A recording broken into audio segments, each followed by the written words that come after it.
ಮಲೆನಾಡಿನಲ್ಲಿ ಮಳೆಯ ಅಬ್ಬರ ಆಗಸ್ಟ್ನಲ್ಲಿ ಪ್ರಾರಂಭದಲ್ಲಿ ಆರಂಭವಾಗಿತ್ತು. ಮಳೆರಾಯ ಬಿಡುವು ಕೊಟ್ಟು ಸುರಿತಾ ಇದ್ದಾನೆ. ಇನ್ನು ಯಾವ ಯಾವ ಭಾಗದಲ್ಲಿ ಮಳೆಯಾಗ್ತಾ ಇದೆ ಅಂತ ಹೇಳಿ ನೋಡೋದಾದ್ರೆ, ಮಾಣಿಯಲ್ಲಿ 31 ಮಿಲಿಮೀಟರ್, ಯಡಿಯೂರಿನಲ್ಲಿ 24 ಮಿಲಿಮೀಟರ್, ಮಾಸ್ತಿಕಟ್ಟೆಯಲ್ಲಿ 27 ಮಿಲಿಮೀಟರ್, ಚಕ್ರದಲ್ಲಿ 25 ಮಿಲಿಮೀಟರ್, ಹುಲಿಕಲ್ನಲ್ಲಿ 23 ಮಿಲಿಮೀಟರ್, ಸಾವೆಹಕ್ಲಿನಲ್ಲಿ 17 ಮಿಲಿಮೀಟರ್ನಷ್ಟು ಮಳೆಯಾಗಿದೆ. ತೀರ್ಥಹಳ್ಳಿ, ಸಾಗರ, ಹೊಸನಗರ ಸೇರಿದಂತೆ ಜಿಲ್ಲೆಯ ಹಲವು ಕಡೆ ಮಳೆಯ ವಾತಾವರಣ ಮುಂದುವರೆದಿದೆ.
ಮಲೆನಾಡಿನಲ್ಲಿ ಮಳೆಯ ಅಬ್ಬರ ಆಗಸ್ಟ್ ಪ್ರಾರಂಭದಲ್ಲಿ ಕಡಿಮೆಯಾಗಿತ್ತು.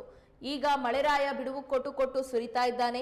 ಇನ್ನು ಯಾವ ಯಾವ ಭಾಗಗಳಲ್ಲಿ ಮಳೆಯಾಗಿದೆ ಅಂತ ನೋಡೋದಾದ್ರೆ, ಮಾಣಿಯಲ್ಲಿ 31 ಮಿಲಿಮೀಟರ್, ಯಡಿಯೂರಿನಲ್ಲಿ 24 ಮಿಲಿಮೀಟರ್, ಮಾಸ್ತಿಕಟ್ಟೆಯಲ್ಲಿ 27 ಮಿಲಿಮೀಟರ್, ಚಕ್ರದಲ್ಲಿ 25 ಮಿಲಿಮೀಟರ್, ಹುಲಿಕಲ್ನಲ್ಲಿ 23 ಮಿಲಿಮೀಟರ್ ಹಾಗೂ ಸಾವೆಹಕ್ಲಿನಲ್ಲಿ 17 ಮಿಲಿಮೀಟರ್ನಷ್ಟು ಮಳೆಯಾಗಿದೆ.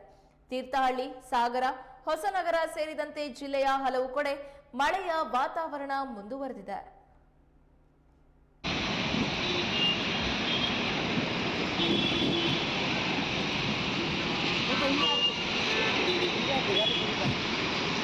ಗಾಡಿ